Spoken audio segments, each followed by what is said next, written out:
تم اس کو اللہ سے دعا مانگو، اس سے کمپریہنسو دعا زندگی گزارنے کے لیے، خاص طور پر گریجویٹنگ سٹوڈنٹس کے لیے اس سے بہتر کوئی دعا مجھے نظر نہیں آتی، اور وہ ہے رب اشرح لی صدری ویسر لی امری واحلل عقدۃ من لسانی یفقہوا قولی۔ اور یہ جب مانگی حضرت موسیٰ نے، جب اللہ تعالیٰ نے ان کے اوپر ذمہ داری ڈالی کہ تم فرعون کے دربار میں جا کر اس کو اسلام کی دعوت دو۔ گھبرا گئے حضرت موسیٰ، کیونکہ ان سے ایک فرعون کے ایک درباری کا قتل بھی ہوا تھا، اور وہ آج کل کی اصطلاح کے اندر اس معاشرے کے اندر اشتہاری ملزم بھی ڈکلیئر ہوئے تھے۔ تو وہ گھبرا گئے، انہوں نے اللہ تعالیٰ سے کہا کہ یہ میرے بس کی بات نہیں ہے۔ بائبل میں اس بات کا بھی ذکر ہے، اور اللہ نے ان سے کہا کہ دیکھو تم جب گفتگو کی تو وہ ایک کہانی ہے جو بائبل کے اندر بھی ہے کہ برننگ بش، جس میں سے آگ نکل رہی تھی مگر وہ جل نہیں رہی تھی، اس کے پیچھے سے اس نور میں سے اللہ تعالیٰ نے خطاب کیا اور کہا کہ موسیٰ تم گھبراؤ مت۔ حضرت موسیٰ سے کہا کہ چپلیں اتار کر بیٹھو کیونکہ تو you are on sacred land. اور جو عکاسی رینیسانس کے اندر پینٹرز نے کی ہے، اس میں یہ دکھایا ہے کہ حضرت موسیٰ دو شانیے بیٹھے ہیں اور ان کی دو چپلیں ان کے ساتھ رکھی ہوئی ہیں۔ بہر صورت حضرت موسیٰ نے کہا اللہ تعالیٰ سے کہ یہ میرے بس کی بات نہیں ہے، تو اللہ نے فرمایا، اللہ سبحانہ و تعالیٰ نے فرمایا کہ میں تم کو 7 معجزے دوں گا۔ اس میں سے ایک عصائے موسیٰ کا آپ نے سب سنا ہے، دوسرا اللہ نے فرمایا کہ تم دایاں ہاتھ اپنے بغل میں رکھو گے، قرآن کے اندر ہے یہ، اور پھر دکھاؤ گے تو اس میں سے نور نکلے گا، یہ ایک معجزہ ہے تمہاری طاقت بڑھانے کے لیے۔ تو حضرت موسیٰ نے اس کے باوجود اللہ سے فرمایا کہ میرے زبان میں لکنا تھا، پہلے تو کہا میرا سینہ کھول دیں، رب اشرح لی صدری، یہ آپ کے لیے ہے، آپ تعلیم سے گزرے ہیں، آپ کے اساتذہ نے اور اس یونیورسٹی نے کیا کیا ہے آپ کے ساتھ، آپ کا سینہ کھولا ہے علم کی روشنی کے لیے۔ اچھا یہ کھولا ہے، یہ علم کی روشنی ختم نہیں ہوئی، ان اساتذہ نے عذراء محبت اور عذراء جاب آپ کو وہ راستے دکھائے ہیں کہ کون کون سے دروازے آپ کو نظر آتے رہیں گے اور آپ دروازے کھولتے رہیں گے۔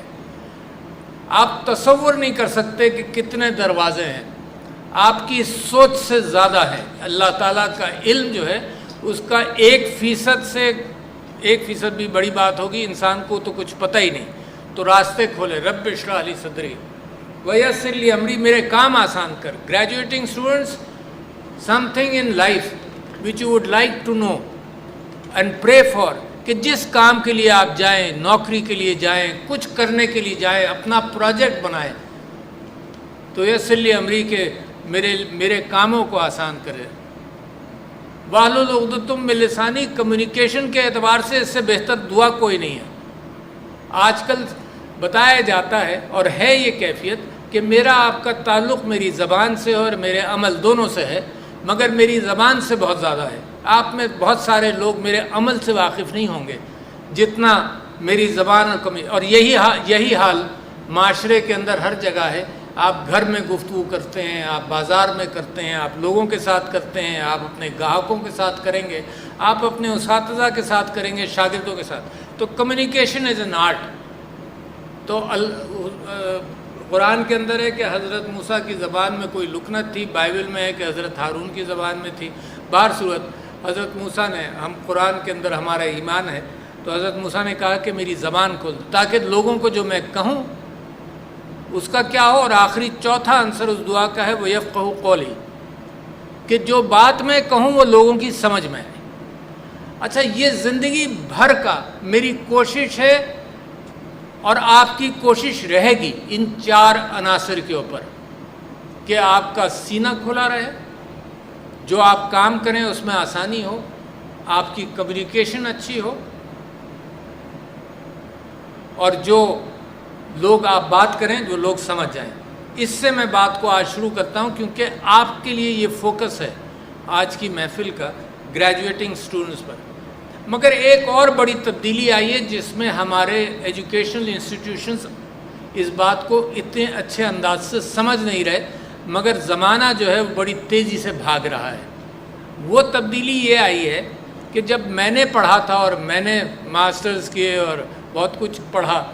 تو میرے زمانے کا کیفیت یہ تھی، آج سے 20 سال پہلے کی 30 سال پہلے کی کیفیت یہ تھی کہ جو میں پڑھتا تھا اس کو میں نے اپنے ذہن میں ریٹین کرنا تھا. کیوں؟ جو علم مجھے ملا یہ تو یونیورسٹی سے یا میں نے خود حاصل کیا، وہ علم میرے دماغ کے اندر میرے فیصلوں کے اوپر اس کا اثر ہونا ہے. ڈیٹا، پچھلے تجربات، پچھلی کہانیاں، اگر میں ڈاکٹر ہوں تو پچھلی بیماریاں، اگر آپ سائنٹسٹ ہیں تو پچھلے سائنسدانوں نے کیا کیا. تو وہ علم میموری میں کیا، تاکہ آپ فیصلہ کر سکیں. اور اس کے بعد ایک ریشنل ججمنٹ، آپ کا فیصلہ کہ آپ نے کیا کرنا ہے. اب زمانہ اتنا بڑھ گیا ہے کہ وہ جو میموری تھا وہ اب کمپیوٹر کے اندر اور ٹیلی فون کے اندر موجود ہے.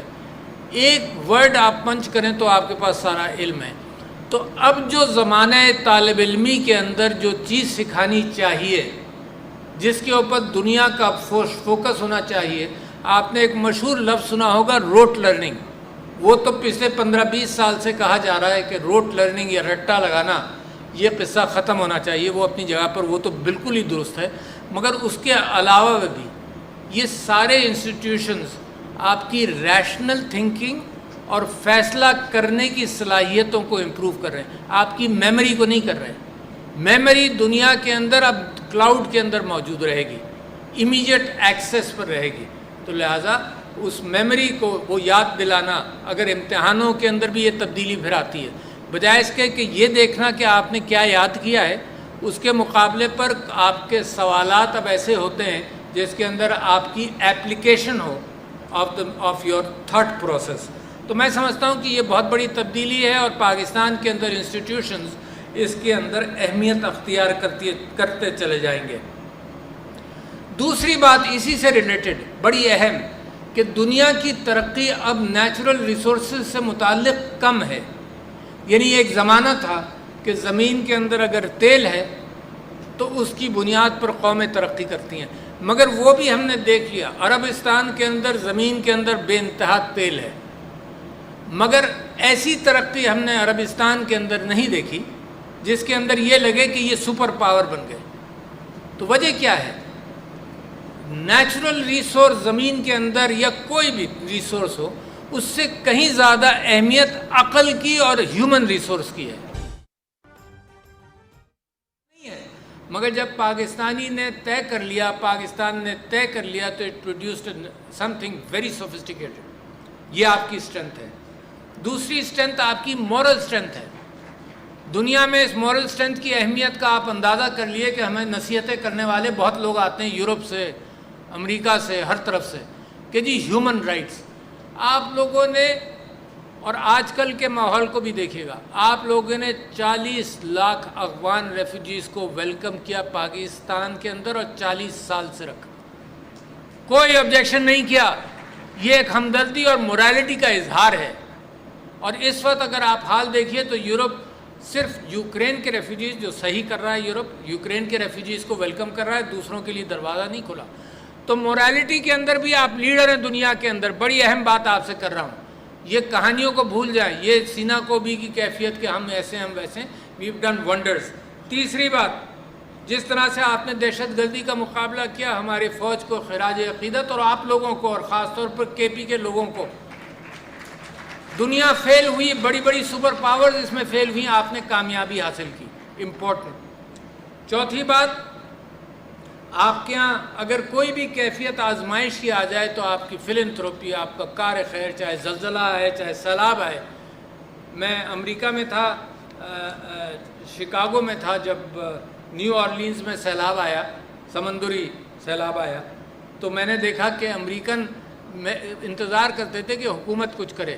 پاکستان میں جب زلزلہ آئے اور سیلاب آئے تو لوگ اتنے نکل جاتے ہیں کہ 8-8 10-10 گھنٹے کے ٹریفک جام ہو جاتے ہیں، پبلک گاڑیاں بھر بھر کا سامان لے جانے والوں کی. تو یہ آپ کی اسٹرینتھ ہے، ہمدردی. ٹھیک ہے نا؟ تو جب یہ، اور اس کے ساتھ ساتھ آپ نے کووڈ کا مقابلہ کیا بہترین انداز سے. تو یہ بھی یہ چیزیں ہیں جس کو آپ ذہن میں رکھیں کہ پاکستان از اسٹرانگ.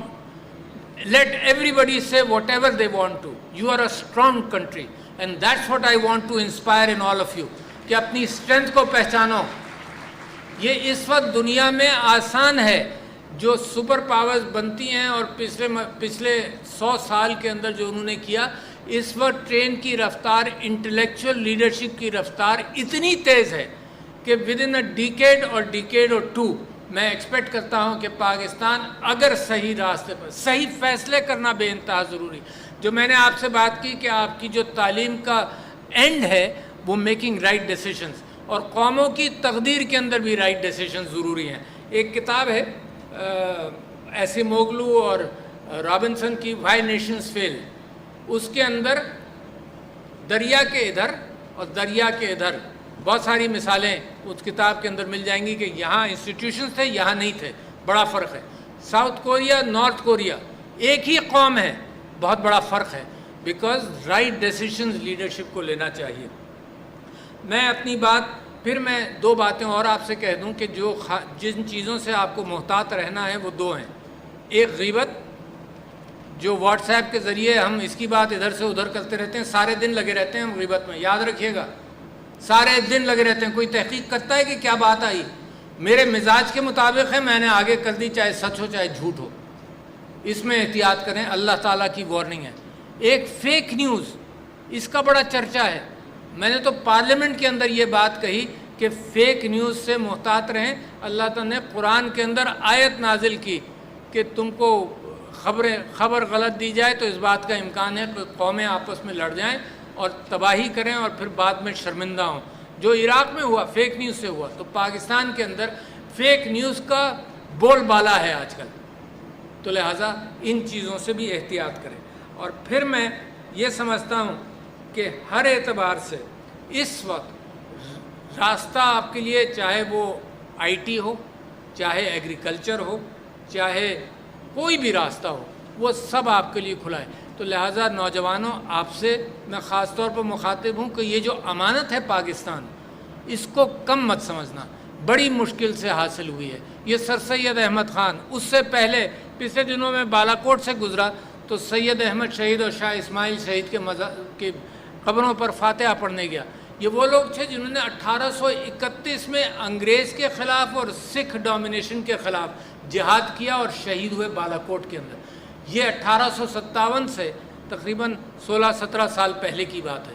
1857 میں اتنا خون بہا مسلمانوں کا کہ ولیم ڈیلرمپل اپنی کتاب میں لکھتا ہے کہ دہلی کے اندر خون کی اسمیل تھی بس، اور گوشت کی اسمیل تھی، اتنا خون بہا۔ اس میں سے سر سید احمد خان نکلتے ہیں اور کہتے ہیں سیاست کی بات مت کرو، علم حاصل کرو۔ 20 سال بعد سر سید احمد خان کہتے ہیں کہ نہیں، اگر صرف علم حاصل کیا اور سیاست کی بات نہیں کی تو تمہیں رون دیا جائے گا۔ تو لہٰذا وہ ادھر سے پھر علامہ اقبال نے آپ کو اٹھایا، پھر قائد اعظم نے ایک قوم بنایا، پھر پاکستان بنا، اور وہ جو 2 قومی نظریہ جس کے اوپر بڑے ڈاؤٹس تھے آپ کو، تو آج کل ہندوستان پاکستان کو آپ کمپیئر کریں تو کیا حال وہاں پر ہے۔ وہ ان کنوؤں میں گر رہے ہیں جن کنوؤں میں سے ہم نکل کر بھی آ گئے، جو پولرائزیشن ہم نے اپنے معاشرے کا کیا اس سے ہم نکل کر بھی آ گئے۔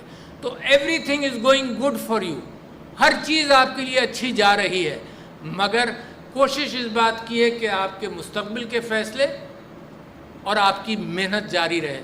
اور میں آخر میں ایک بات سناتا ہوں، واقعہ سناتا ہوں۔ پچھلے دنوں پولیٹیکل کرائسس بھی رہا تو میں نے 2 کتابیں پڑھی۔ ایک فرانسس فوکیاما کی کتاب پڑھی، دی اینڈ آف ہسٹری۔ اس نے کہا جی انسانیت کی تاریخ اب تکمیل تک آ گئی۔ کیوں؟ یہ طے پا گیا کہ عقل سے انسان سوچے گا، مشاورت کرے گا تو جمہوریت طے ہے۔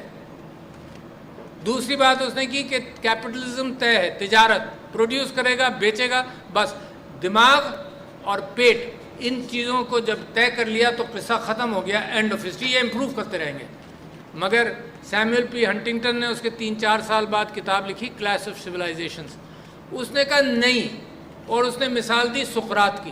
سقراط نے بھی یہی کہا کہ جی میں ایک سٹی اسٹیٹ بنانا چاہتا ہوں، تو اس کے اندر جمہوریت ہوگی، اس کے اندر تجارت ہوگی، بس ختم۔ تو اس کے شاگرد نے پوچھا کہ بس ختم؟ اس نے کہا نہیں، تھائموس اس نے لفظ استعمال کیا، اس نے کہا پیشن۔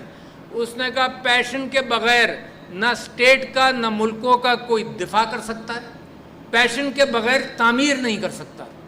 تو میرے پاکستانیوں، اس وقت پیشن کی ضرورت ہے، جس کی کمی ہمارے اندر نہیں ہے۔ آپ کے اندر پیشن کی ضرورت ہے. ملک بنانا، میں کہتا ہوں کہ ٹائم تو بہت تھوڑے ٹائم کے اندر ملک بن جاتے ہیں، 10 سال 15 سال. آئی ایشور یو کہ میں اور آپ، اللہ مجھے زندگی دے، مگر میں اور آپ پاکستان کو ایک ترقی یافتہ ملک دیکھ لیں گے اپنی زندگی کے اندر. آل دا انگریڈینٹس آر دیر. تو اس امانت کے ساتھ میں آپ سے اجازت لیتا ہوں. اللہ تعالیٰ آپ کا مستقبل بھی اچھا کرے اور آپ کی سروس ٹو ہیومینٹی. پاکستان کے نیچے جو لوگ ہیں ان کو مت بھولنا، جہاں سے آپ نکل کر آئے ہیں پورے معاشرے کو آپ نے اٹھانا ہے، سب کی انگلی پکڑ کر. صرف آپ نے پیسہ نہیں بنانا. ہمیں اپنی تاریخ میں تعلیم و تربیت کو ہمیشہ مقدم رکھا ہے. ہمیں اپنی تعلیمی نظام کو بہتر بنانے کے لیے زور دینا ہوگا، اس پر کوشش کرنی ہوگی. پاکستان نوجوانوں کے پاس امانت ہے. غلام اسحاق خان انسٹیٹیوٹ ٹوپی کے 26ویں کانووکیشن سے صدر مملکت ڈاکٹر عارف علوی خطاب کر رہے تھے.